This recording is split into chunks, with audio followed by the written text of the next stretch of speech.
당신의 평안을 빼앗아가는 모든 것과 거리를 두어라. 이것은 마하트마 간디가 평생을 살아가며 깨달은 진리입니다. 70대 초반 김영철 씨의 이야기입니다. 그는 평생 사람을 믿고 살아왔습니다. 친구가 어려우면 달려갔고 이웃이 힘들어하면 손을 내밀었습니다. 사람을 챙기고 도우며 함께하는 것이 인생의 의미라고 믿었습니다. 그렇게 70년을 살았습니다. 하지만 은퇴 후 10년, 그의 인생은 조금씩 무너지기 시작했습니다. 믿었던 친구에게 배신당했습니다. 도왔던 사람에게 외면당했습니다. 마음을 나눴던 사람들이 하나둘 떠나갔고 남은 것은 상처뿐이었습니다. 가슴이 답답해지기 시작했습니다. 밤에 잠을 이루지 못했습니다. 사람을 만나는 것이 두려워졌고 전화벨 소리조차 스트레스가 되었습니다. 그러던 어느 날 김 씨는 병원 응급실에 실려갔습니다. 심장에 문제가 생긴 것이었습니다. 의사는 검사 결과를 보며 조용히 말했습니다. 스트레스를 줄이셔야 합니다. 계속 이렇게 지내시면 위험합니다. 특히 사람으로부터 받는 스트레스, 그것부터 줄이셔야 합니다. 그날 밤 병원 침대에 누워 김 씨는 생각했습니다. 나는 무엇을 위해 이렇게 살아왔는가? 사람들에게 좋은 사람으로 보이기 위해? 외로워 보이지 않기 위해?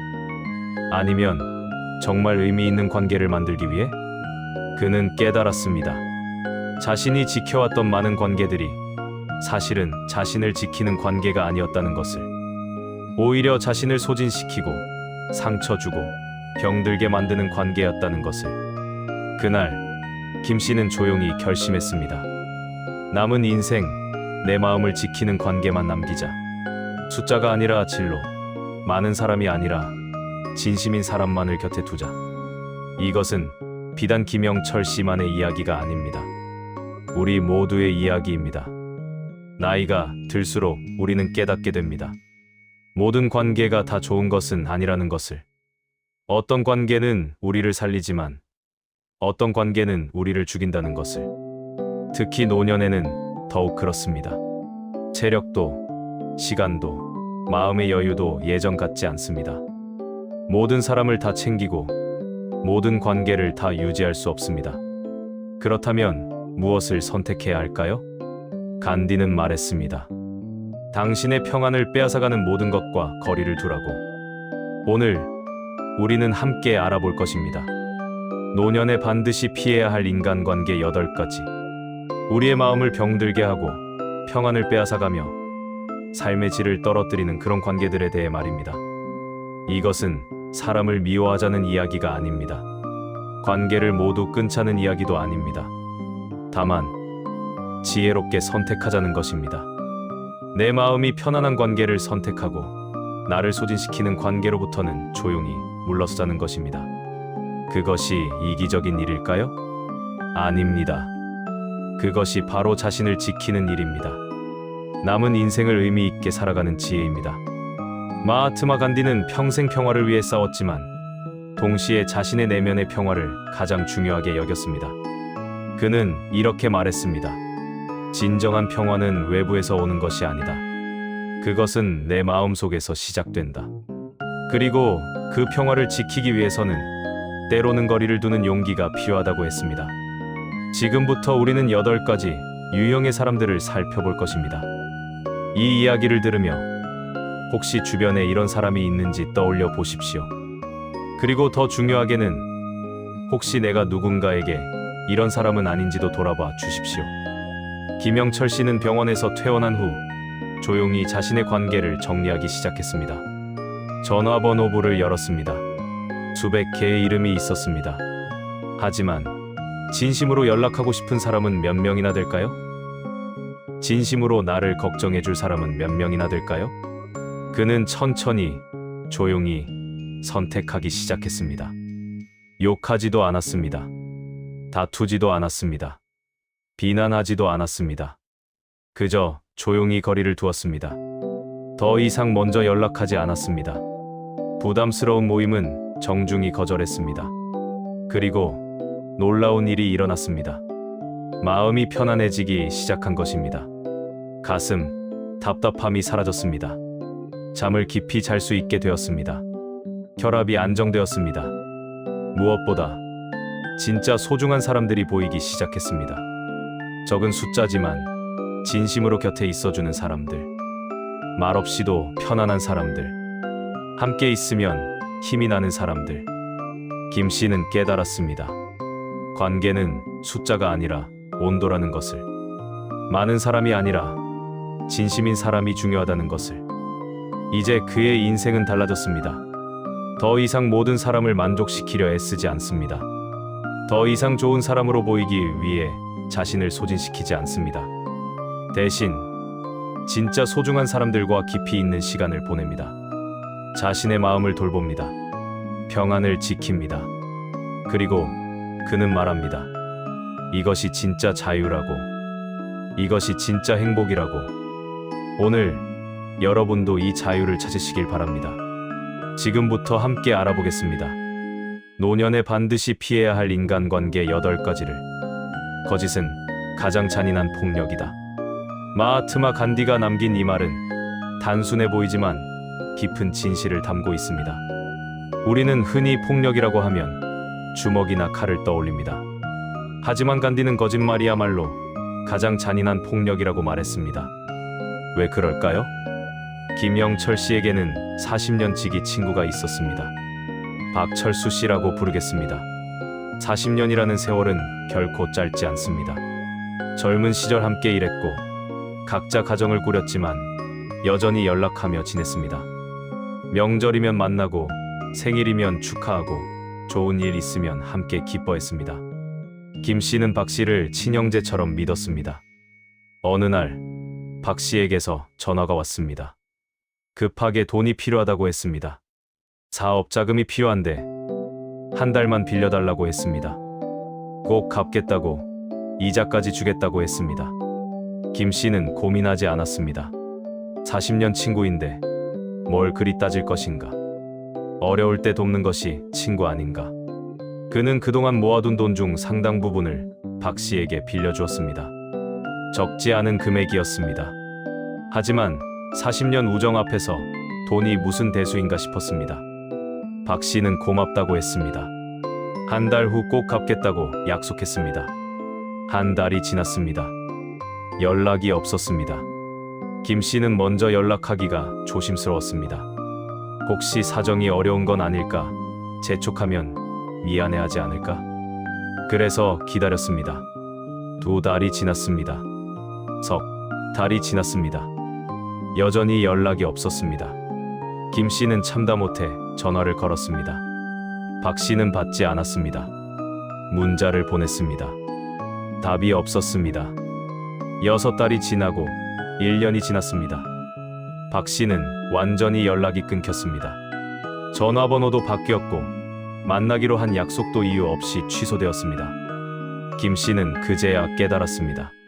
자신이 돈을 떼인 것이 아니라 40년 우정 자체가 거짓이었다는 것을. 가슴이 무너지는 것 같았습니다.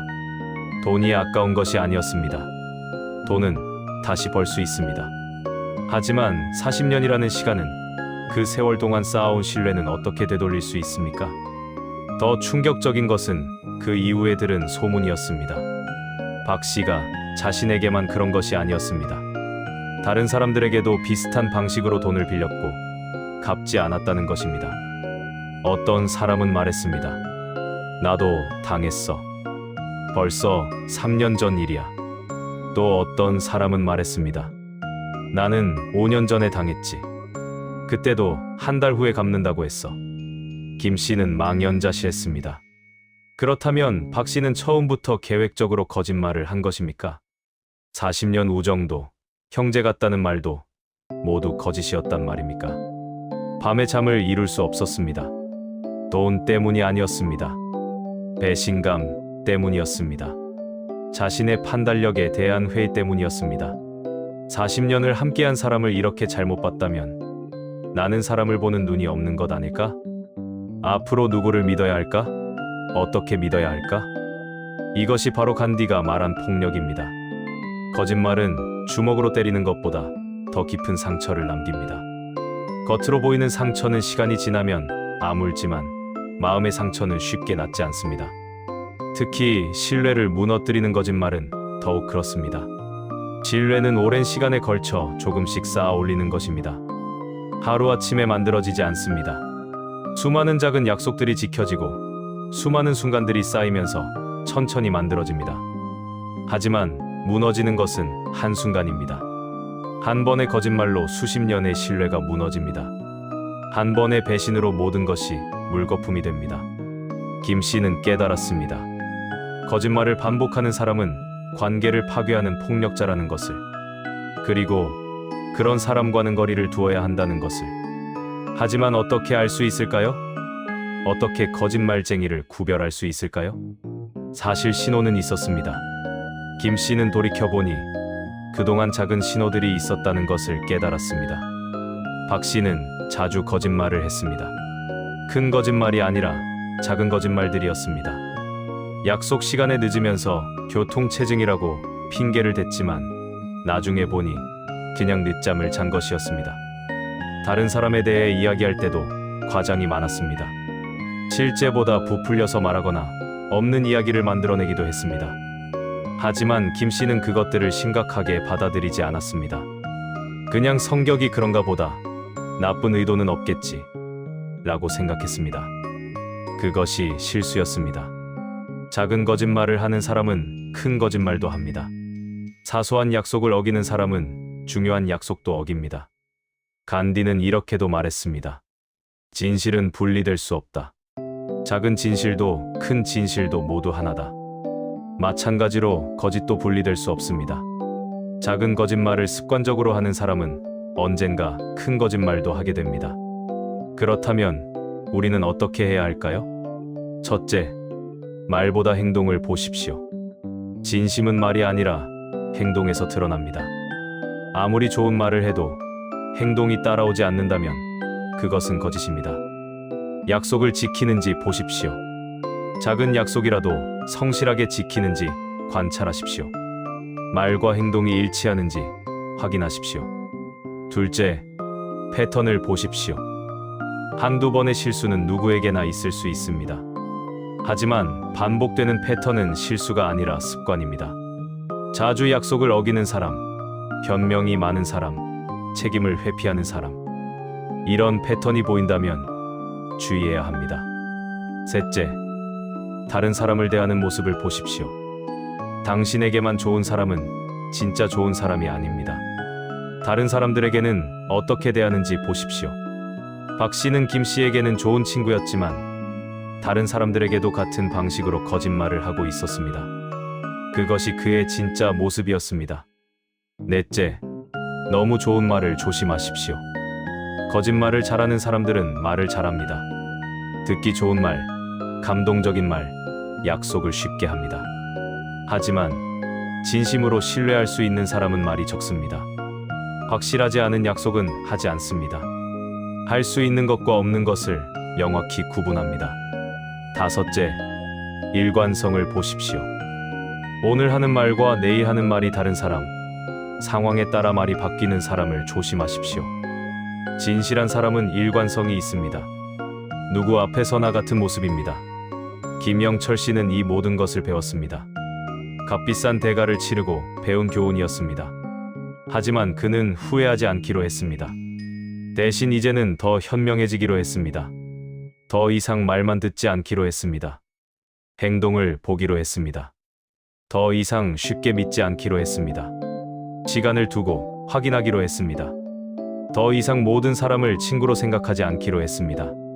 진짜 친구와 그냥 아는 사람을 구분하기로 했습니다. 그리고 무엇보다 거짓말을 하는 사람과는 거리를 두기로 했습니다. 용서는 할 수 있습니다. 하지만 다시 가까이 할 필요는 없습니다. 한 번 무너진 신뢰를 다시 쌓는 것은 거의 불가능합니다. 특히 노년에는 더욱 그렇습니다. 남은 시간이 많지 않습니다. 다시 배신당하고, 다시 상처받고, 다시 회복할 여유가 없습니다. 그러니 처음부터 신중해야 합니다. 처음부터 지혜로워야 합니다. 간디의 말을 다시 한번 되새겨 봅시다. 거짓은 가장 잔인한 폭력이다. 여러분 주변에는 어떤 사람들이 있습니까? 말과 행동이 일치하는 사람입니까? 아니면 말만 그럴듯한 사람입니까? 약속을 지키는 사람입니까? 아니면 변명이 많은 사람입니까? 시간을 두고 살펴보십시오. 서두르지 마십시오. 진짜 신뢰할 수 있는 사람은 시간이 지나도 변하지 않습니다.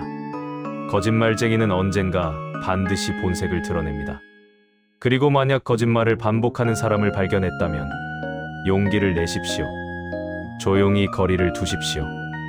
다투지 말고 비난하지 말고 그저 조용히 물러서십시오.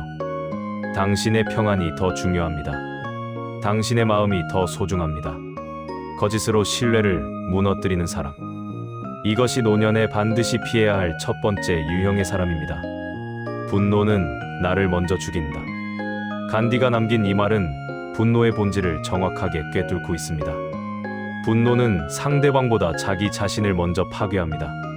그리고 그 분노를 주변에 퍼뜨리는 사람은 자신뿐만 아니라 주변 사람들까지 함께 병들게 만듭니다. 김영철 씨는 은퇴 후 동네 경로당에 나가기 시작했습니다. 집에만 있으면 답답하기도 하고 사람들과 어울리는 것도 좋을 것 같았습니다. 바둑도 두고 차도 마시고 이런저런 이야기도 나누며 시간을 보내는 것이 나쁘지 않았습니다. 하지만 그곳에는 한 사람이 있었습니다. 최 씨라고 부르겠습니다. 최 씨는 늘 화가 나 있는 사람이었습니다. 아침에 인사를 해도 퉁명스럽게 답했고 사소한 일에도 목소리를 높였습니다. 바둑을 두다가 지면 화를 냈습니다. 판을 뒤집지는 않았지만 돌을 3개 놓으며 투덜거렸습니다. 상대방이 실수하면 비난했고 자신이 실수하면 변명했습니다. 식사 시간이 조금만 늦어져도 불평했습니다. 음식이 마음에 들지 않으면 큰 소리로 불만을 표현했습니다. 날씨가 더우면 에어컨을 왜 안 틀었냐고 화를 냈고 에어컨을 틀면 너무 춥다고 소리를 질렀습니다. 다른 사람들이 이야기를 나누다가 자신의 의견과 다르면 언성을 높였습니다. 정치 이야기가 나오면 자기 생각과 다른 사람을 무시했습니다. 젊은 사람들 이야기가 나오면 요즘 젊은 것들은 버릇이 없다며 욕을 했습니다. 처음에 김 씨는 이해하려고 했습니다. 나이가 들면 성격이 까칠해질 수도 있지. 혼자 사시니까 외로우신가 보다. 어디 아픈 데라도 있어서 그러시나. 그래서 참았습니다. 웃어 넘기려 했습니다. 하지만 최 씨는 변하지 않았습니다. 아니, 점점 더 심해졌습니다. 그리고 김 씨는 깨닫기 시작했습니다. 최 씨가 경로당에 오는 날이면 분위기가 완전히 달라진다는 것을, 사람들이 조심스러워진다는 것을, 웃음소리가 줄어든다는 것을, 모두가 최 씨의 눈치를 봤습니다. 무슨 말을 해도 트집을 잡을까봐, 무슨 행동을 해도 화를 낼까봐 조심했습니다. 경로당이 편안한 공간이 아니라 긴장의 공간이 되어버렸습니다. 어느 날 김 씨는 최 씨의 감정 폭발에 휘말렸습니다. 별일도 아니었습니다. 김 씨가 바둑을 두다가 최 씨에게 조언을 한 것이 전부였습니다. 선의의 조언이었습니다. 친절하게 말했습니다. 하지만 최 씨는 폭발했습니다. 당신이 뭔데 나한테 가르치려고 해. 내가 바둑을 몇 년 뒀는데 무시하는 거야. 김 씨는 당황했습니다. 황급히 사과했습니다. 그런 뜻이 아니었다고, 오해라고 설명했습니다. 하지만 최 씨는 화를 풀지 않았습니다. 한참 동안 불평을 늘어놓았고 다른 사람들 앞에서 김 씨를 난처하게 만들었습니다. 그날 집에 돌아온 김 씨는 가슴이 두근거렸습니다. 아무 잘못도 하지 않았는데 마치 큰 실수라도 한 것처럼 마음이 불편했습니다. 잠을 자려고 누웠지만 잠이 오지 않았습니다. 자꾸 그 상황이 떠올랐습니다. 다음 날도 그 다음 날도 마음이 편치 않았습니다. 김 씨는 깨달았습니다. 다른 사람의 분노가 자신에게 전염되었다는 것을, 최 씨의 화가 자신의 마음까지 병들게 하고 있다는 것을, 그리고 이런 일이 한두 번이 아니었다는 것을 돌이켜봤습니다. 최 씨와 시간을 보낸 후에는 항상 기분이 나빴습니다. 기운이 빠졌습니다. 집에 와서도 마음이 무거웠습니다. 심지어 경로당에 가는 것 자체가 부담이 되기 시작했습니다. 오늘도 최 씨가 올까? 또 무슨 일로 화를 낼까? 나도 모르게 조심스러워지는 자신을 발견했습니다. 이것이 바로 분노가 퍼지는 방식입니다. 분노는 전염됩니다. 화난 사람 곁에 있으면 그 화가 우리에게도 옮겨옵니다. 직접적으로 우리에게 화를 내지 않아도 그 분위기 자체가 우리를 긴장시키고 불안하게 만듭니다. 간디는 왜 분노가 나를 먼저 죽인다고 했을까요? 분노는 우리 몸에 해롭습니다. 화를 내면 혈압이 올라갑니다. 심장이 빨리 뜁니다. 스트레스, 호르몬이 분비됩니다. 몸이 긴장 상태에 들어갑니다. 가끔 한두 번이라면 괜찮습니다. 하지만 만성적으로 화가 나 있는 사람은 몸이 계속 긴장 상태에 있습니다. 이것은 심장에 무리를 주고 면역력을 떨어뜨리며 각종 질병의 원인이 됩니다. 분노는 우리 마음도 병들게 합니다. 늘 화가 나 있으면 세상이 다르게 보입니다. 모든 것이 불만스럽고 모든 사람이 적대적으로 보입니다. 작은 일에도 예민해지고 사소한 실수도 용서하지 못합니다. 결국 분노는 자기 자신을 고립시킵니다. 사람들이 떠나갑니다. 화내는 사람 곁에 누가 머물고 싶겠습니까? 처음에는 이해하려 하고 참으려 하지만 계속되면 지칩니다. 그리고 조용히 거리를 둡니다. 최 씨가 바로 그랬습니다. 경로당에서 점점 더 혼자가 되어갔습니다.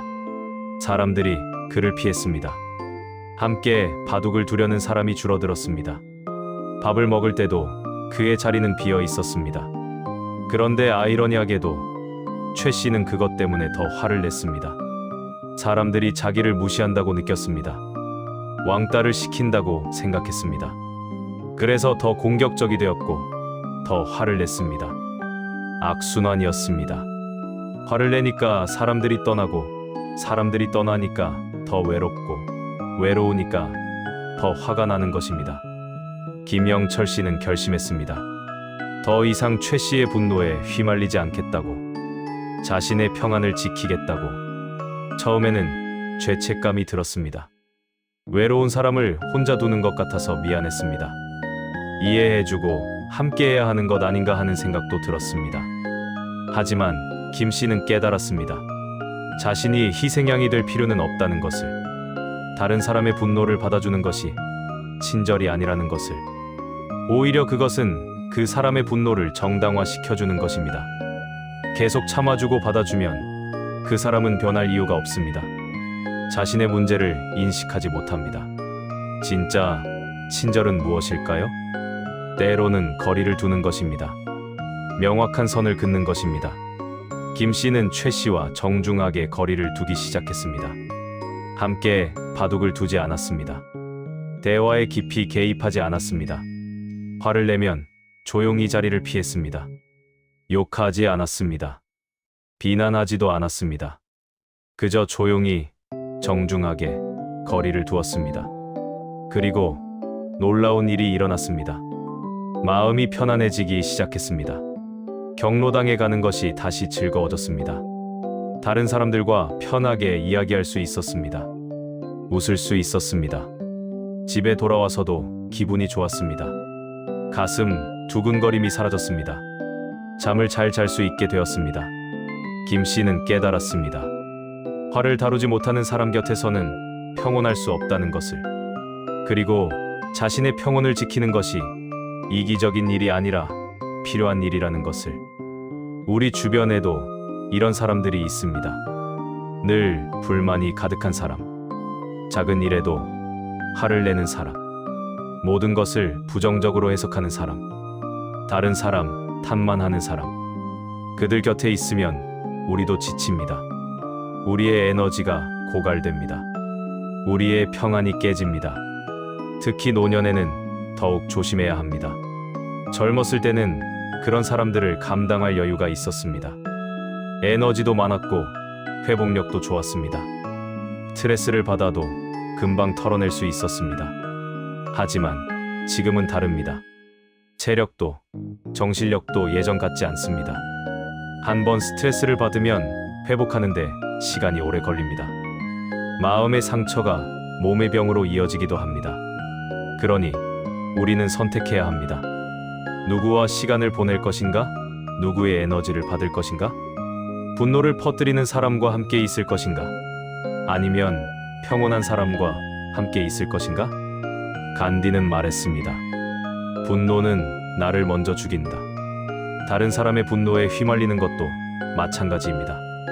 그것은 우리를 죽입니다. 우리의 평안을, 우리의 건강을, 우리의 행복을 죽입니다. 그러니 용기를 내십시오. 분노를 주변에 퍼뜨리는 사람으로부터 거리를 두십시오. 그것은 그 사람을 미워하는 것이 아닙니다. 그것은 자신을 지키는 것입니다. 당신에게는 평온할 권리가 있습니다. 평화롭게 살 권리가 있습니다. 분노의 희생양이 될 의무는 없습니다. 조용히 물러서십시오.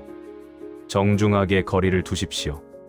그리고 대신 평온한 사람들과 함께 하십시오. 함께 있으면 마음이 편안해지는 사람들과 시간을 보내십시오.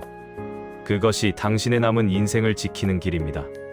화를 다루지 못하는 사람, 분노를 주변에 퍼뜨리는 사람. 이것이 노년에 반드시 피해야 할 두 번째 유형의 사람입니다. 나는 내 삶에서 부정적인 것들을 몰아냈다. 그것이 평안을 가져왔다. 간디의 이 말은 단순하지만 강력한 진실을 담고 있습니다. 부정적인 에너지는 조용히, 천천히 우리를 갉아먹습니다. 우리도 모르는 사이에 우리의 마음을, 우리의 희망을, 우리의 기쁨을 빼앗아갑니다. 김영철 씨에게는 학창 시절부터 알고 지낸 정 씨라는 지인이 있었습니다. 가끔 만나는 사이였습니다.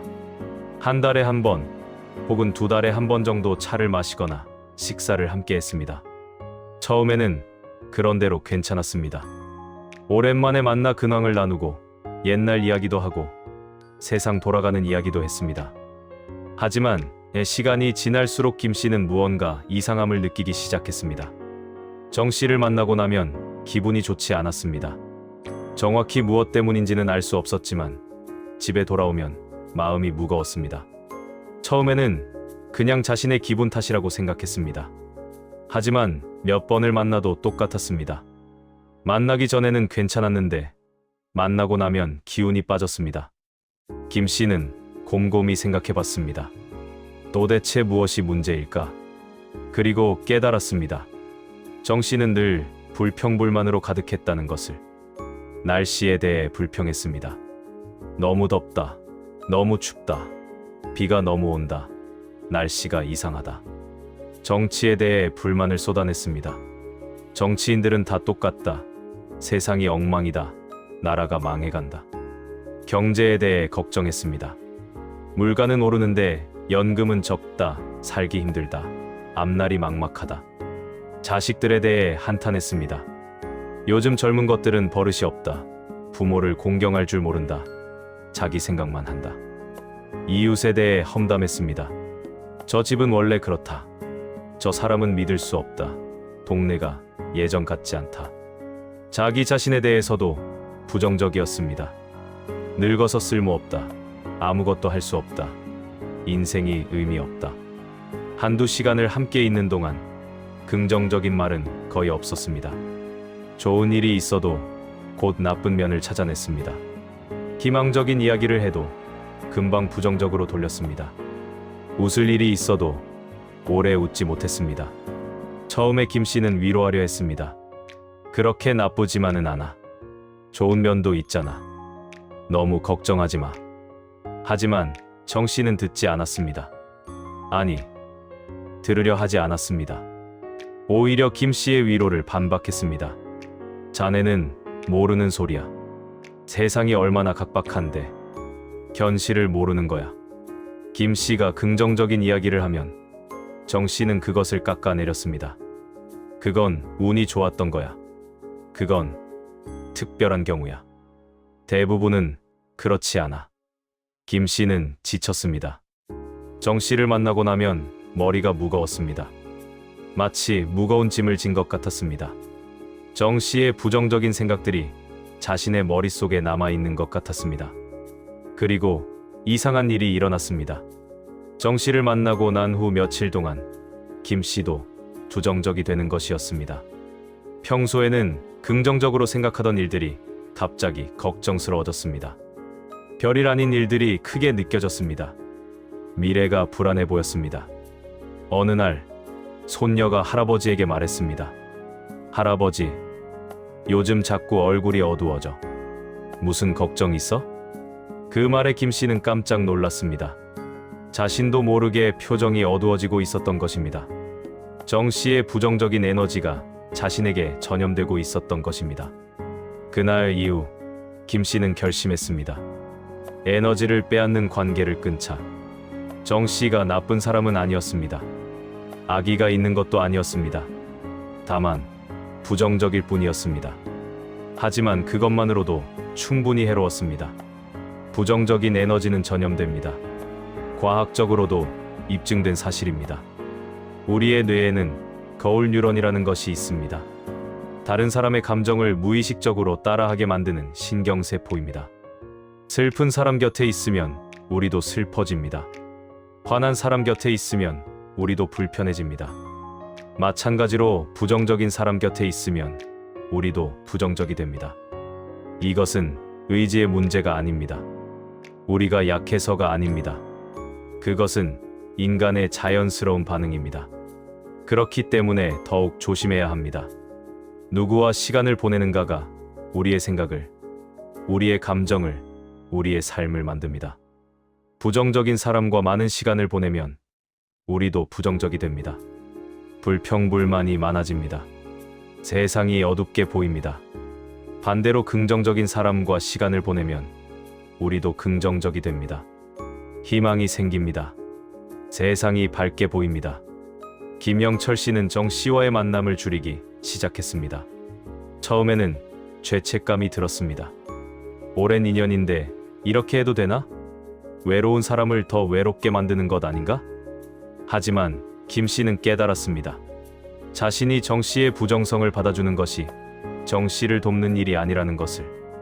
오히려 그것은 정 씨의 부정성을 강화시키는 일이라는 것을. 정 씨는 변하려고 하지 않았습니다. 자신의 부정적인 태도가 문제라는 것을 인식하지 못했습니다. 그저 세상 탓만 했습니다. 김 씨가 아무리 위로하고 아무리 긍정적인 이야기를 해도 소용없었습니다. 정 씨는 듣지 않았습니다. 그렇다면 김 씨가 할 수 있는 일은 무엇이었을까요?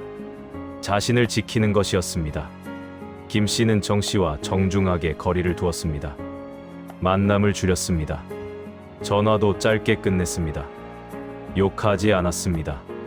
비난하지 않았습니다. 그저 조용히 서서히 거리를 넓혔습니다. 그리고 대신 긍정적인 사람들을 찾기 시작했습니다. 감사할 줄 아는 사람들, 작은 것에도 기뻐하는 사람들, 어려움 속에서도 희망을 잃지 않는 사람들. 그런 사람들과 시간을 보내기 시작하니 놀라운 일이 일어났습니다. 마음이 가벼워졌습니다. 웃음이 많아졌습니다.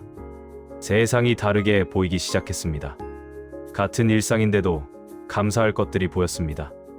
같은 상황인데도 긍정적으로 생각할 수 있었습니다. 손녀가 다시 말했습니다. 할아버지, 요즘 표정이 밝아졌어. 무슨 좋은 일 있어? 김 씨는 웃으며 대답했습니다. 좋은 사람들을 만나고 있단다. 그것이 전부였습니다. 하지만 그것이 모든 것을 바꿨습니다. 간디는 말했습니다. 나는 내 삶에서 부정적인 것들을 몰아냈다. 그것이 평안을 가져왔다. 우리도 그렇게 해야 합니다. 부정적인 에너지로 마음을 갉아먹는 사람들로부터 거리를 두어야 합니다. 그것은 그들을 미워하는 것이 아닙니다. 그것은 자신을 지키는 것입니다. 우리에게는 선택할 권리가 있습니다. 누구와 시간을 보낼 것인지, 어떤 에너지를 받을 것인지. 부정적인 사람들은 그들의 길을 가게 하십시오. 우리는 우리의 길을 가면 됩니다. 노년의 시간은 소중합니다. 그 시간을 부정적인 에너지에 빼앗기지 마십시오.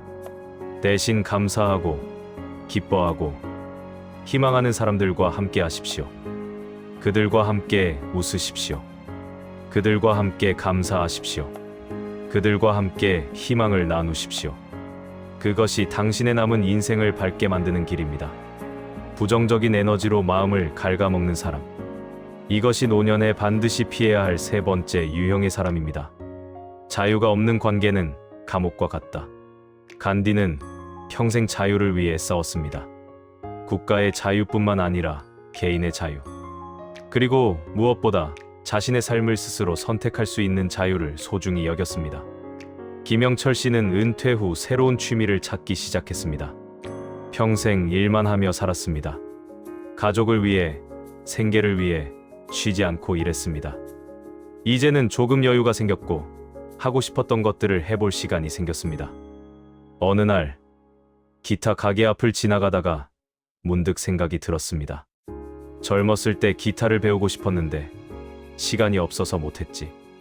이제라도 배워볼까? 마음이 설렜습니다.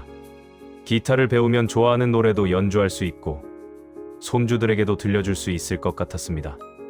김 씨는 기타를 샀습니다. 그리고 인터넷으로 강좌를 찾아보기 시작했습니다.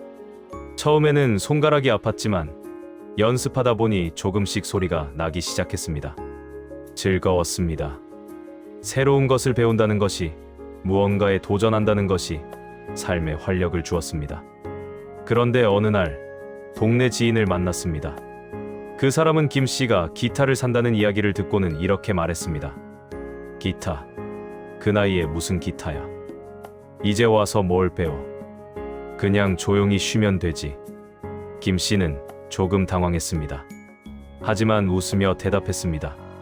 그래도 배우고 싶어서요. 재미있더라고요. 그러자 그 사람은 더 강하게 말했습니다. 자네 손가락 관절 안 좋잖아. 기타 치면 더 나빠질 텐데. 그리고 나이 들어서 새로 배우는 건 의미 없어. 그 시간에 손주나 더 봐주지. 김 씨는 말문이 막혔습니다. 다른 모임에서도 비슷한 반응이었습니다.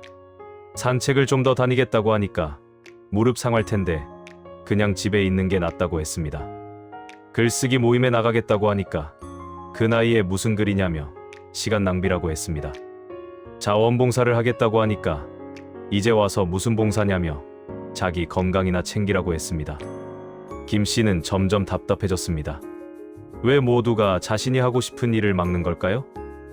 왜 자신의 선택을 인정하지 않는 걸까요? 그리고 더 심각한 것은 이런 말들을 듣다 보니 자신도 의심이 들기 시작했다는 것입니다. 정말 내가 나이에 맞지 않는 짓을 하는 건가? 정말 의미 없는 일인가? 다른 사람들 말이 맞는 건가? 기타를 들어도 예전처럼 즐겁지 않았습니다. 연습을 하다가도 누군가의 목소리가 들리는 것 같았습니다. 그 나이에 무슨 기타야. 그날 밤 김 씨는 생각했습니다. 나는 누구의 인생을 사는 걸까? 내 인생인가? 아니면 다른 사람들이 원하는 인생인가? 그리고 깨달았습니다. 자신의 길을 가로막으려는 사람이 진짜 위험한 사람이라는 것을. 왜 사람들은 다른 사람의 삶을 통제하려 할까요? 때로는 걱정 때문입니다. 진심으로 건강이 걱정되어서 다칠까봐 걱정되어서 말리는 것입니다. 하지만 더 자주 그것은 자신의 불안감 때문입니다. 다른 사람이 새로운 것에 도전하는 모습을 보면 자신은 그러지 못한다는 사실이 불편합니다. 다른 사람이 변화하면 자신도 변해야 할 것 같은 압박감을 느낍니다. 그래서 막습니다. 그렇게 하지 말라고 합니다. 나이에 맞게 살라고 합니다. 또 어떤 사람들은 자신의 방식만이 옳다고 믿습니다. 조용히 쉬는 것이 노년의 올바른 모습이라고 생각합니다. 새로운 도전은 젊은 사람들이나 하는 것이라고 믿습니다. 그래서 자신과 다른 방식으로 사는 사람을 이해하지 못합니다. 그리고 자신의 방식을 강요합니다. 하지만 생각해 보십시오. 노년을 사는 방법이 하나뿐일까요? 모두가 똑같이 살아야 할까요? 아닙니다. 어떤 사람은 조용히 쉬는 것이 행복입니다. 어떤 사람은 새로운 것을 배우는 것이 기쁨입니다. 어떤 사람은 봉사하는 것이 보람입니다. 모두 다릅니다. 모두 다른 것이 당연합니다. 중요한 것은 내가 무엇을 원하는가입니다. 내가 무엇을 할 때 행복한가입니다. 김영철 씨는 결심했습니다. 더 이상 다른 사람의 기준에 맞춰 살지 않겠다고. 자신의 길을 가겠다고. 기타 연습을 계속했습니다. 처음에는 서툴렀지만 몇 달 후에는 간단한 곡을 연주할 수 있게 되었습니다. 손주들 앞에서 기타를 쳤습니다. 손주들은 신기해하며 박수를 쳤습니다. 할아버지 멋있어. 나도 배우고 싶어. 그 순간 김 씨는 깨달았습니다. 자신이 올바른 선택을 했다는 것을. 다른 사람의 말을 듣지 않고 자신의 마음을 따른 것이 옳았다는 것을. 물론 모든 사람이 기뻐한 것은 아니었습니다. 여전히 어떤 사람들은 부정적으로 말했습니다. 시간 낭비한다. 소용없다. 그만두는 게 낫다. 하지만 김 씨는 더 이상 흔들리지 않았습니다. 자신의 인생은 자신의 것이라는 것을 확실히 알았으니까요. 간디는 말했습니다. 자유가 없는 관계는 감옥과 같다. 다른 사람이 우리의 선택을 통제하려 할 때 그것은 우리를 감옥에 가두는 것과 같습니다. 겉으로 보기에는 좋은 말, 걱정하는 말처럼 들릴 수 있습니다. 하지만 결과는 같습니다. 우리의 자유를 빼앗는 것입니다. 우리에게는 자유가 필요합니다. 특히 노년에는 더욱 그렇습니다. 평생 다른 사람을 위해 살았습니다. 가족을 위해, 회사를 위해, 사회를 위해 살았습니다. 이제는 나를 위해 살 차례입니다. 내가 원하는 것을 할 차례입니다. 물론 무책임하게 살라는 것이 아닙니다. 건강을 돌보지 말라는 것도 아닙니다. 다만 다른 사람의 기준이 아닌 자신의 기준으로 살라는 것입니다. 내가 행복한가가 중요합니다. 내가 의미를 느끼는가가 중요합니다. 다른 사람이 뭐라고 하든 그것이 나를 행복하게 한다면 하십시오. 기타를 배우고 싶으면 배우십시오. 그림을 그리고 싶으면 그리십시오. 여행을 가고 싶으면 가십시오. 나이는 숫자일 뿐입니다. 나이가 우리의 꿈을 제한할 수는 없습니다. 그리고 만약 누군가 당신의 길을 막으려 한다면 정중하게 거리를 두십시오. 그들의 말에 상처받지 마십시오. 그들은 당신을 이해하지 못하는 것뿐입니다. 당신에게는 당신의 인생을 살 권리가 있습니다. 누구도 그것을 빼앗을 수 없습니다. 내 삶을 통제하려는 사람, 내 선택을 인정하지 않는 사람. 이것이 노년에 반드시 피해야 할 네 번째 유형의 사람입니다. 당신의 자유를 지키십시오. 당신의 선택을 존중하십시오. 그것이 당신의 남은 인생을 진정으로 당신의 것으로 만드는 길입니다. 작은 약속을 지키는 사람이 큰 믿음을 얻는다. 간디의 이 말은 신뢰의 본질을 정확히 짚어냅니다.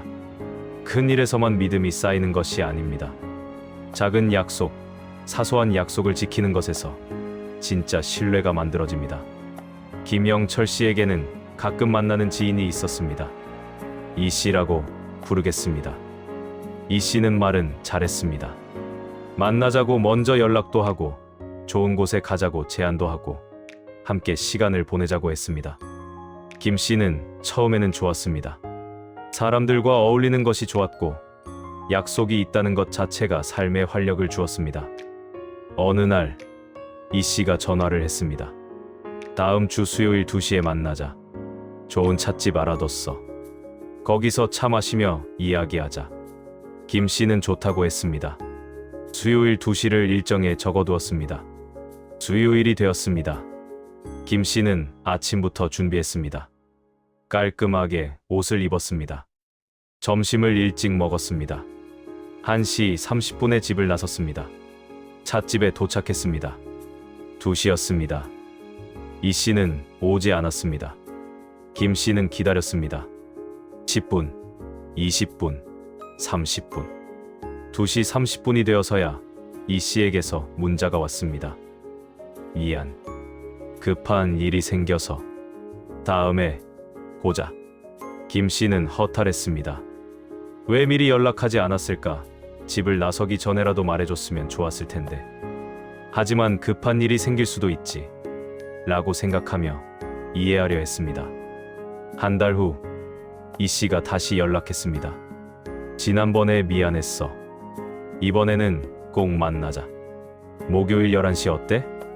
김 씨는 다시 약속을 잡았습니다. 목요일 11시.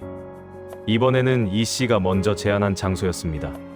김 씨는 또 준비했습니다. 10시 30분에 집을 나섰습니다.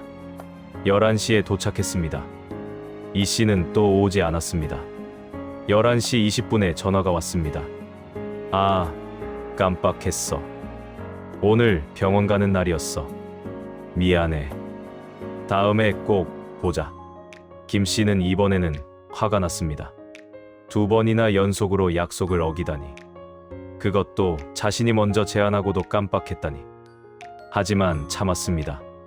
나이가 들면 깜빡할 수도 있지. 한 번 더 기회를 주자. 3번째 약속이 잡혔습니다. 이번에는 이 씨가 정말 미안하다며 먼저 연락했습니다. 이번에는 꼭 가겠어. 내가 약속 장소에 먼저 가서 기다릴게. 김 씨는 반신반의했습니다. 하지만 이번에는 진심인 것 같았습니다. 약속 당일이 되었습니다. 김 씨는 또 준비했습니다. 약속 시간보다 10분 일찍 도착했습니다. 이 씨는 없었습니다. 약속 시간이 지나도 오지 않았습니다. 전화를 해도 받지 않았습니다. 문자에도 답이 없었습니다. 1시간을 기다렸지만 이 씨는 나타나지 않았습니다. 그날 저녁 이 씨에게서 문자가 왔습니다. 미안. 친구가 급하게 찾아와서 다음에 꼭 보자. 김 씨는 더 이상 참을 수 없었습니다. 3번 연속으로 약속을 어겼습니다. 3번 모두 이 씨가 먼저 제안한 약속이었습니다. 그런데도 지키지 않았습니다. 김 씨는 그날 밤 잠을 이루지 못했습니다. 화가 나서가 아니었습니다. 시간을 빼앗겼다는 허탈감 때문이었습니다. 3번의 약속을 위해 얼마나 많은 시간을 썼습니까? 준비하는 시간, 이동하는 시간, 기다리는 시간. 그리고 무엇보다 그 시간을 위해 다른 일정을 비워둔 시간. 계산해보니 거의 하루 종일에 해당하는 시간이었습니다. 하지만 그보다 더 아픈 것은 따로 있었습니다. 자신이 가치 없는 사람 취급을 받았다는 느낌이었습니다. 이 씨에게 자신과의 약속은 그렇게 가벼운 것이었습니다. 지켜도 되고 안 지켜도 되는 것이었습니다. 다른 일이 생기면 언제든 취소해도 되는 것이었습니다. 그것은 자신을 존중하지 않는다는 의미였습니다. 김영철 씨는 깨달았습니다. 약속을 가볍게 여기는 사람은 사람을 가볍게 여기는 사람이라는 것을. 간디는 말했습니다. 작은 약속을 지키는 사람이 큰 믿음을 얻는다. 반대로 말하면 작은 약속을 지키지 않는 사람은 믿을 수 없는 사람입니다. 약속은 단순히 시간과 장소를 정하는 것이 아닙니다. 약속은 신뢰의 표현입니다. 당신이 나에게 중요하다는 것을, 당신과의 시간을 소중히 여긴다는 것을 보여주는 것입니다. 약속을 지킨다는 것은 상대방의 시간을 존중한다는 의미입니다. 상대방이 나를 위해 비워둔 그 시간을, 그 노력을 소중히 여긴다는 것입니다. 반대로 약속을 어긴다는 것은 상대방의 시간을 무시한다는 의미입니다. 상대방이 나보다 중요하지 않다는 것을 보여주는 것입니다. 특히 노년에는 시간의 의미가 다릅니다. 젊었을 때는 시간이 많았습니다. 약속을 어겨도, 기다리게 해도 그냥 웃어 넘길 수 있었습니다. 다음에 또 만나면 되니까요. 하지만 이제는 다릅니다.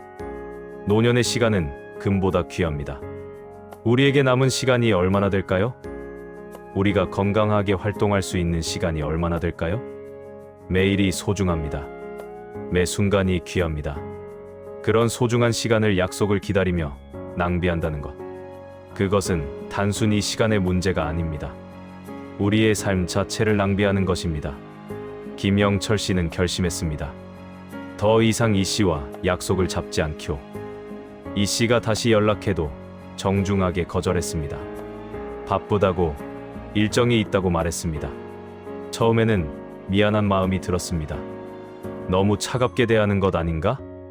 하지만 김 씨는 깨달았습니다. 자신의 시간을 지키는 것이 이기적인 일이 아니라는 것을, 오히려 자신을 존중하는 일이라는 것을. 이 씨는 변하지 않을 것입니다. 3번이나 약속을 어기고도 미안해하는 척만 했지 진심으로 반성하지 않았습니다. 4번째, 5번째도 똑같을 것입니다. 그렇다면 김 씨가 할 수 있는 일은 무엇이었을까요? 자신을 지키는 것이었습니다. 자신의 시간을 지키는 것이었습니다. 그 이후로 김 씨는 약속에 대해 신중해졌습니다. 약속을 잡기 전에 먼저 그 사람을 살펴봤습니다. 이전에 약속을 잘 지켰는가? 시간을 존중하는 사람인가? 그리고 약속을 가볍게 여기는 사람과는 거리를 두었습니다. 대신 약속을 소중히 여기는 사람들과 시간을 보냈습니다. 시간을 지키는 사람들, 약속을 존중하는 사람들, 부득이하게 약속을 변경해야 할 때는 미리 정중하게 연락하는 사람들.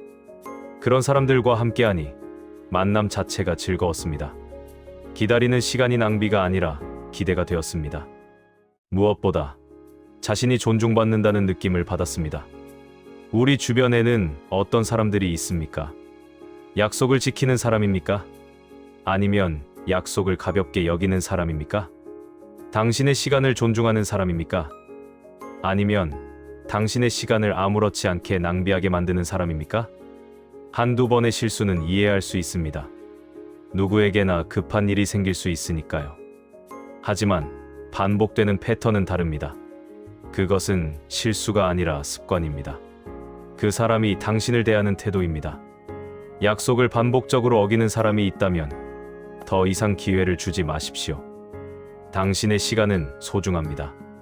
당신의 삶은 귀합니다. 그것을 존중하지 않는 사람과 함께할 필요가 없습니다. 조용히 거리를 두십시오.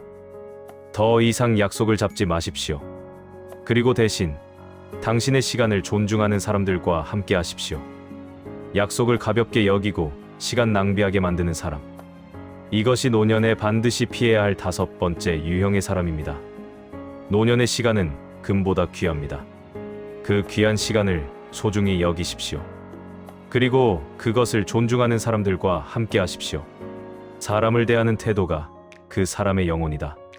간디는 사람의 진가는 그가 어떻게 말하는가가 아니라 어떻게 행동하는가에서 드러난다고 믿었습니다. 특히 다른 사람이 고통받을 때 어떻게 반응하는가가 그 사람의 본 모습을 보여준다고 했습니다. 김영철 씨에게 가장 힘들었던 시간이 있었습니다. 아내가 갑자기 쓰러진 것입니다. 그날은 평범한 아침이었습니다. 함께 아침을 먹고 있었는데 아내가 갑자기 어지럽다고 했습니다. 그리고 그대로 쓰러졌습니다. 김 씨는 급하게 119를 불렀습니다. 아내는 응급실로 실려갔습니다. 뇌졸 중이었습니다. 의사는 말했습니다. 빨리 발견해서 다행이지만 며칠간은 중환자실에서 관찰해야 한다고. 김 씨의 세상이 무너지는 것 같았습니다. 50년을 함께 산 아내였습니다. 매일 아침 함께 일어나고 매일 저녁 함께 잠들던 사람이었습니다. 그 사람이 지금 중환자실에 누워 있었습니다. 그 며칠 동안 여러 사람들에게 연락이 왔습니다. 친한 친구 하나가 새벽에 병원으로 달려왔습니다. 말은 많이 하지 않았지만 옆에 앉아서 함께 있어 주었습니다. 커피를 사다 주고 무엇이 필요한지 물었습니다. 동네에서 조금 떨어진 곳에 사는 옛 직장 동료도 찾아왔습니다. 바쁜 시간을 쪼개서 왔다는 것을 김 씨는 알았습니다. 그는 김 씨의 어깨를 다독이며 말했습니다. 힘내. 내가 필요하면 언제든 연락해. 딸도 급히 비행기를 타고 왔습니다. 외국에 사는 딸이 일을 제쳐두고 달려온 것입니다. 하지만 반대의 경우도 있었습니다. 평소에 친하게 지낸다고 생각했던 몇몇 사람들이 있었습니다. 자주 만나고 술도 마시고 이런저런 이야기를 나누던 사람들이었습니다. 김 씨는 그들에게도 연락을 했습니다. 아내가 위독하다고 병원에 있다고 알렸습니다. 어떤 사람은 이렇게 답했습니다. 아, 그래? 힘들겠네. 빨리 나았으면 좋겠다. 나중에 연락해. 그리고 그게 전부였습니다. 며칠이 지나도 일주일이 지나도 연락이 없었습니다. 마치 아무 일도 없었던 것처럼. 어떤 사람은 관심 있는 척했지만 그것도 형식적이었습니다. 김 씨가 상황을 설명하려고 하면 중간에 끊고 자기 이야기를 시작했습니다. 나도 요즘 힘들. 허리가 아파서 병원 다니기도 귀찮고 아내의 생사가 달린 상황인데 그 사람은 자기 허리 이야기를 했습니다. 또 어떤 사람은 무신경한 말을 했습니다. 나이 들면 다 그런 거야. 우리도 곧 그렇게 될 거고. 별 수 있나. 위로가 아니었습니다. 그저 무감각한 말일 뿐이었습니다. 김 씨는 그 순간들을 잊을 수 없었습니다. 가장 힘들 때, 가장 외로울 때 누가 곁에 있어 주었는지, 누가 진심으로 걱정해 주었는지, 그리고 누가 무관심했는지. 다행히 아내는 회복되었습니다. 몇 주간의 치료 끝에 집으로 돌아올 수 있었습니다. 완전히 예전 같지는 않았지만 함께 있을 수 있다는 것만으로도 감사했습니다. 아내가 퇴원한 후 그동안 연락 없던 사람들에게서 연락이 왔습니다. 다 나았다며? 다행이다. 이제 괜찮으니까 우리 한번 만나자. 김 씨는 그들을 다르게 보게 되었습니다. 평소에 자주 만나고 웃고 떠들던 사람들, 친구라고 생각했던 사람들. 하지만 진짜 위기의 순간에 그들은 없었습니다. 김영철 씨는 깨달았습니다. 위기 속에서 관계의 진실이 드러난다는 것을. 간디는 말했습니다. 사람을 대하는 태도가 그 사람의 영혼이다. 평소에 좋은 말을 하는 것은 어렵지 않습니다. 웃으면서 대화하는 것도 쉽습니다. 즐거울 때 함께하는 것은 누구나 할 수 있습니다. 진짜 중요한 것은 어려울 때입니다. 상대방이 고통받을 때 어떻게 반응하는가? 상대방이 도움이 필요할 때 어떻게 행동하는가? 거기에서 그 사람의 진심이 드러납니다. 타인의 고통에 무관심한 사람은 공감 능력이 없는 사람입니다. 그들은 다른 사람의 아픔을 느끼지 못합니다. 다른 사람이 힘들어해도 마음이 움직이지 않습니다. 왜 그럴까요? 어떤 사람은 자기중심적이기 때문입니다. 자신의 일에만 관심이 있고 다른 사람의 일은 중요하지 않습니다. 어떤 사람은 불편하기 때문입니다. 다른 사람의 고통을 마주하면 자신도 불편해지니까 그냥 모른 척합니다. 어떤 사람은 깊은 관계를 원하지 않기 때문입니다. 표면적인 관계만으로 충분하고 서로의 어려움까지 나누고 싶지 않습니다. 이유가 무엇이든 결과는 같습니다. 그들은 진짜 친구가 아닙니다. 진짜 관계가 아닙니다. 진짜 관계는 기쁠 때만이 아니라 슬플 때도 함께합니다. 즐거울 때만이 아니라 힘들 때도 곁에 있습니다. 진짜 친구는 말이 필요 없을 때도 옆에 앉아 있어줍니다. 해결책을 제시하지 못해도 함께 아파합니다. 김 씨는 그 위기를 통해 배웠습니다. 누가 진짜 친구인지, 누가 그냥 아는 사람인지. 그리고 이제는 더 이상 혼동하지 않습니다. 타인의 고통에 무관심했던 사람들과는 거리를 두었습니다. 더 이상 자주 만나지 않았습니다. 깊은 이야기를 나누지 않았습니다. 그들이 다시 연락해서 만나자고 해도 정중하게 거절했습니다. 대신 위기의 순간에 함께했던 사람들을 더 소중히 여겼습니다. 새벽에 달려와 준 친구, 말없이 곁에 있어준 동료, 멀리서도 달려온 사람들. 그들과 더 자주 연락했습니다. 그들과 더 깊은 시간을 보냈습니다. 그들에게 감사를 표현했습니다. 그리고 김 씨 자신도 다짐했습니다. 다른 사람이 힘들 때 무관심하지 않겠다고. 내가 받은 도움을 다른 사람에게도 베풀겠다고. 실제로 얼마 후 동네 지인이 입원했다는 소식을 들었습니다. 김 씨는 바로 병원으로 향했습니다. 긴 시간 있지는 못했지만 짧게나마 얼굴을 보고 위로했습니다. 그 지인은 눈물을 글썽이며 말했습니다. 고마워. 아무도 안 왔는데 자네가 와줘서 큰 힘이 됐어. 김 씨는 알았습니다. 자신이 얼마나 외로웠는지를, 그때 찾아와 준 사람들이 얼마나 고마웠는지를. 관계의 진실은 평소가 아니라 위기에서 드러납니다. 여러분의 주변에는 어떤 사람들이 있습니까? 힘들 때 함께 해주는 사람입니까? 아니면 즐거울 때만 나타나는 사람입니까? 당신이 고통받을 때 공감해주는 사람입니까? 아니면 무관심한 사람입니까? 돌아보십시오. 지난 어려움의 순간들을 떠올려 보십시오. 그때 누가 곁에 있었습니까? 누가 진심으로 걱정해 주었습니까? 그 사람들이 진짜 친구입니다. 그 사람들과 더 가까이 하십시오. 그리고 무관심했던 사람들은 조용히 정리하십시오. 노년에는 진짜 관계만 남겨야 합니다. 형식적인 관계에 시간을 낭비할 여유가 없습니다. 타인의 고통에 무관심한 사람. 이것이 노년에 반드시 피해야 할 6번째 유형의 사람입니다. 위기 속에서 관계의 진실이 드러납니다. 그 진실을 외면하지 마십시오. 상대방을 수단으로 사용하지 말라. 간디는 모든 인간은 그 자체로 존엄하며 누구도 다른 사람의 목적을 위한 수단이 되어서는 안 된다고 믿었습니다. 김영철 씨의 핸드폰에는 많은 사람들의 번호가 저장되어 있었습니다. 그 중에는 자주 연락하는 사람도 있었고 가끔 연락하는 사람도 있었습니다. 그리고 특별한 패턴을 가진 사람들도 있었습니다. 평소에는 전혀 연락이 없다가 특정한 때만 연락하는 사람들이었습니다. 예를 들어 황 씨라는 사람이 있었습니다. 황 씨는 1년에 한두 번 정도만 연락했습니다. 그것도 항상 같은 시기였습니다. 보험 갱신 시기 혹은 새로운 상품이 나왔을 때였습니다. 여보세요. 김 선배님. 오랜만입니다. 잘 지내시죠? 건강하시고요? 처음에는 반가웠습니다. 오랜만에 연락이 오니 안부를 묻는 것 같았습니다. 하지만 대화는 곧 다른 방향으로 흘렀습니다. 요즘 새로운 보험 상품이 나왔는데요. 선배님께 딱 맞을 것 같아서요. 혹시 시간 되시면 한번 만나서. 김 씨는 처음에는 들어주었습니다. 친구라고 생각했으니까요.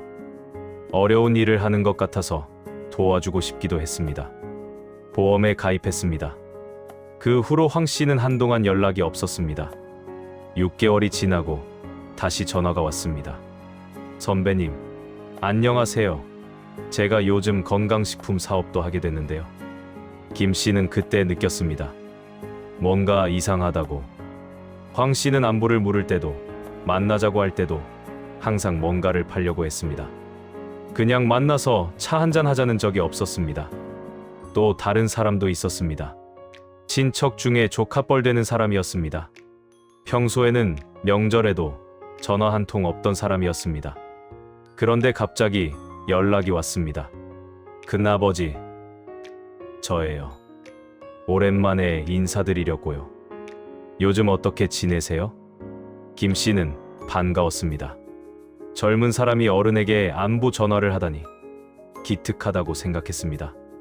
대화를 나눴습니다. 근황을 물었습니다. 그러다가 조카가 말했습니다. 큰아버지, 사실 제가 부탁드릴 게 있어서요. 모임 회비를 걷고 있는데. 아, 그래서 연락한 거구나. 김 씨는 실망했지만 그래도 조카니까 도와주었습니다. 회비를 보냈습니다. 그 후로 또 연락이 끊겼습니다. 몇 달 후 다시 전화가 왔습니다. 큰아버지, 이번에 제가 사업을 시작하는데 투자자를 찾고 있어서요. 김 씨는 그때 확실히 깨달았습니다. 이 조카에게 자신은 큰아버지가 아니라 돈줄이라는 것을. 이런 일들이 반복되자 김영철 씨는 패턴을 발견하기 시작했습니다. 평소에는 연락이 없다가 필요할 때만 찾아오는 사람들. 그들은 공통점이 있었습니다. 안부를 물을 때도 형식적이었습니다. 진심으로 궁금해서가 아니라 본론을 꺼내기 위한 서두였습니다. 만나자고 할 때도 목적이 있었습니다. 그냥 보고 싶어서가 아니라 무언가를 요구하기 위해서였습니다. 대화할 때도 일방적이었습니다. 김 씨의 이야기는 들으려 하지 않고 자기가 원하는 것만 말했습니다. 그리고 목적을 달성하면 다시 사라졌습니다. 김 씨는 혼란스러웠습니다. 이 사람들이 나를 친구로 보는 걸까? 아니면 거래처로 보는 걸까? 관계인가? 거래인가? 어느 날 또 한 명에게서 전화가 왔습니다. 김 선배님, 오랜만입니다. 제가 요즘 부동산 일을 하는데요. 김 씨는 이번에는 단호하게 말했습니다. 미안하지만 관심 없습니다. 상대방은 당황했습니다. 아, 그러시구나. 그럼 나중에 다시 연락드릴게요. 나중에라니. 또 뭔가 팔려고 할 때 연락하겠다는 뜻이었습니다. 김 씨는 그날 이후 결심했습니다. 친구인지 거래처인지 헷갈리는 관계는 정리하자. 평소에는 연락도 없다가 필요할 때만 찾는 사람들. 안부보다 요구가 먼저인 사람들. 관계보다 이익에 관심 있는 사람들. 그런 사람들과는 거리를 두기 시작했습니다. 전화가 와도 받지 않았습니다. 문자가 와도 답하지 않았습니다. 만나자는 제안도 거절했습니다. 처음에는 미안한 마음도 들었습니다. 너무 차갑게 대하는 것 아닌가? 정말 어려워서 도움을 청하는 것일 수도 있지 않나? 하지만 김 씨는 깨달았습니다. 진짜 어려운 사람은 평소에도 관계를 유지합니다. 좋을 때나 나쁠 때나 연락합니다. 관계 자체를 소중히 여깁니다. 하지만 필요할 때만 찾는 사람은 다릅니다. 그들에게 관계는 수단입니다. 상대방은 인격이 아니라 도구입니다. 간디는 말했습니다. 상대방을 수단으로 사용하지 말라. 이것은 모든 인간관계의 기본입니다. 사람은 그 자체로 소중합니다. 그 사람이 나에게 무엇을 해줄 수 있어서가 아니라 그 사람이 존재하기 때문에 소중합니다. 친구는 이용하는 관계가 아닙니다. 서로를 있는 그대로 받아들이고 함께 시간을 보내는 관계입니다. 필요할 때만 찾는 것은 관계가 아니라 거래입니다. 김영철 씨는 이제 명확히 구분합니다. 친구와 거래처를. 친구는 평소에도 연락합니다. 특별한 이유 없이도 안부를 묻습니다. 그냥 보고 싶어서, 목소리 듣고 싶어서 전화합니다. 친구는 무언가를 요구하기 전에 먼저 관심을 보입니다. 내가 어떻게 지내는지, 무엇이 필요한지 물어봅니다. 친구는 주고받는 것이 균형을 이룹니다. 한쪽만 계속 요구하지 않습니다. 하지만 필요할 때만 찾는 사람은 다릅니다. 그들은 평소에는 관심이 없습니다. 내가 어떻게 지내는지, 건강한지, 행복한지 궁금해하지 않습니다. 그들이 연락하는 이유는 하나입니다. 내가 그들에게 도움이 될 수 있을 때뿐입니다. 그들에게 나는 사람이 아니라 자원입니다. 이런 관계는 피곤합니다. 항상 경계하게 됩니다. 전화가 오면 또 무엇을 요구하려나 걱정됩니다. 만나자고 하면 또 무슨 부탁을 하려나 긴장됩니다. 관계가 부담이 됩니다. 기쁨이 아니라 스트레스가 됩니다. 특히 노년에는 이런 관계를 유지할 여유가 없습니다. 에너지도 한정되어 있고 시간도 부족합니다. 진짜 소중한 사람들과 보낼 시간도 모자랍니다. 그런데 왜 나를 도구로만 보는 사람들에게 시간을 낭비해야 합니까?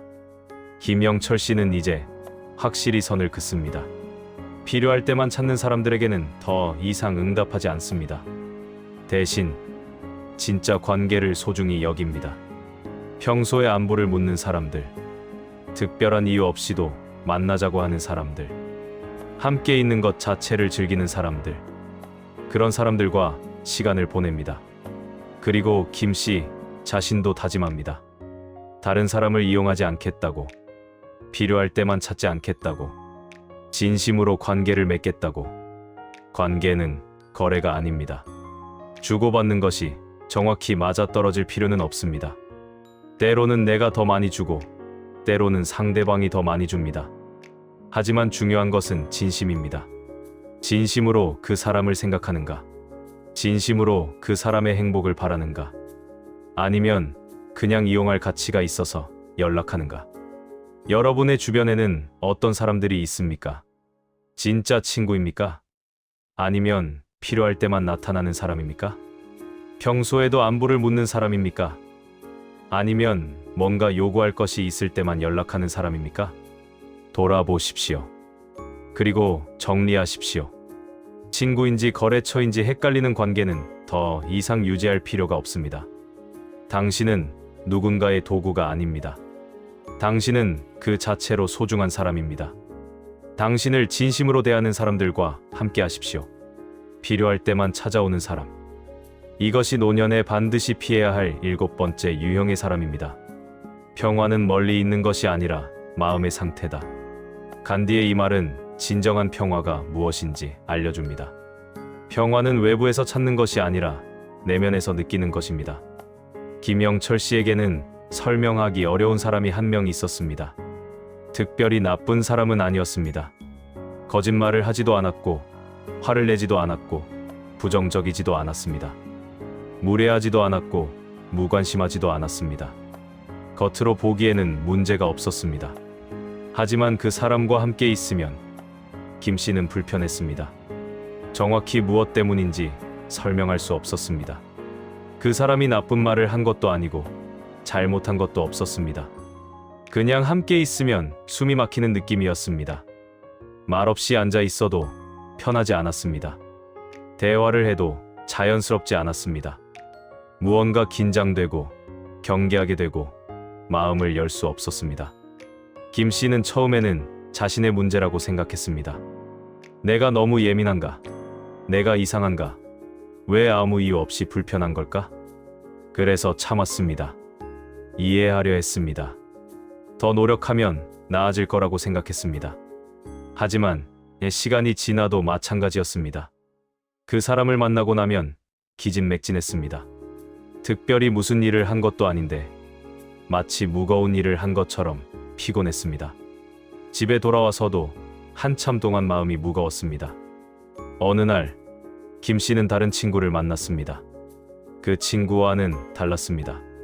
말없이 앉아 있어도 편했습니다. 침묵이 어색하지 않았습니다. 그냥 함께 있는 것만으로도 마음이 평온했습니다. 대화를 나눌 때도 자연스러웠습니다. 웃음이 나왔습니다. 시간 가는 줄 몰랐습니다. 헤어질 때는 아쉬웠습니다. 집에 돌아와서도 기분이 좋았습니다. 그때 김 씨는 깨달았습니다. 관계에도 궁합이 있다는 것을. 어떤 사람과는 잘 맞습니다. 파장이 맞고 에너지가 통하고 자연스럽게 편안합니다. 하지만 어떤 사람과는 맞지 않습니다. 이유를 설명할 수는 없지만 함께 있으면 불편합니다. 이것은 누구의 잘못도 아닙니다. 그 사람이 나쁜 사람이어서가 아닙니다.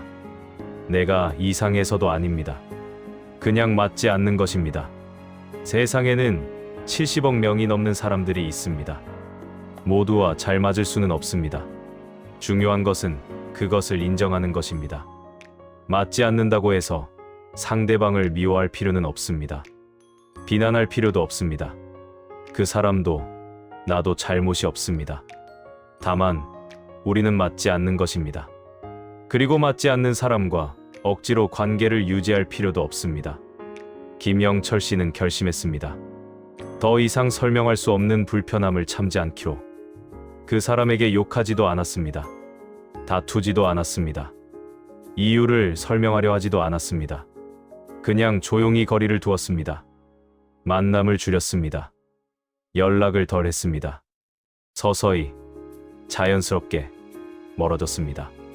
그리고 놀라운 일이 일어났습니다. 마음이 가벼워졌습니다. 더 이상 불편한 만남을 위해 에너지를 쓰지 않아도 되었습니다. 더 이상 이유 없는 피로감을 느끼지 않아도 되었습니다. 대신 편안한 사람들과 더 많은 시간을 보냈습니다. 말없이 앉아 있어도 편한 사람들, 함께 있으면 마음이 평온해지는 사람들, 만나고 나면 에너지가 충전되는 사람들, 그런 사람들과 함께하니 삶 자체가 달라졌습니다. 간디는 말했습니다. 평화는 멀리 있는 것이 아니라 마음의 상태다. 진짜 평화는 조건에서 오는 것이 아닙니다. 큰 집에 살아서, 돈이 많아서, 건강해서 평화로운 것이 아닙니다. 진짜 평화는 마음에서 옵니다. 내 마음이 편안한가? 내 마음이 평온한가?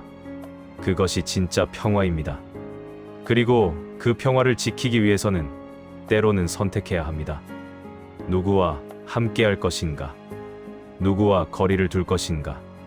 함께 있으면 마음이 불편한 사람, 설명할 수 없지만 에너지를 빼앗기는 사람. 이것이 노년에 반드시 피해야 할 8번째 유형의 사람입니다. 엔딩, 내레이션 시작. 지금까지 우리는 8가지 유형의 사람들을 살펴봤습니다. 거짓으로 신뢰를 무너뜨리는 사람, 분노를 주변에 퍼뜨리는 사람, 부정적인 에너지로 마음을 갉아먹는 사람, 내 삶을 통제하려는 사람, 약속을 가볍게 여기는 사람, 타인의 고통에 무관심한 사람. 필요할 때만 찾아오는 사람, 그리고 함께 있으면 마음이 불편한 사람. 김영철 씨는 이 모든 유형의 사람들을 경험했습니다. 그리고 하나씩 조용히 정리해 나갔습니다. 욕하지 않았습니다. 다투지 않았습니다. 비난하지도 않았습니다. 그저 조용히 거리를 두었습니다. 더 이상 먼저 연락하지 않았습니다. 부담스러운 관계를 놓아주었습니다. 처음에는 외로웠습니다. 관계가 줄어드니 혼자 있는 시간이 많아졌습니다. 전화번호부의 이름들이 줄어들었습니다. 하지만 점점 깨달았습니다. 외로움과 고독은 다르다는 것을. 외로움은 사람이 없어서 느끼는 것이 아닙니다. 진짜 연결이 없을 때 느끼는 것입니다. 많은 사람에 둘러싸여 있어도 외로울 수 있습니다. 고독은 다릅니다. 고독은 선택입니다. 혼자 있지만 평온합니다.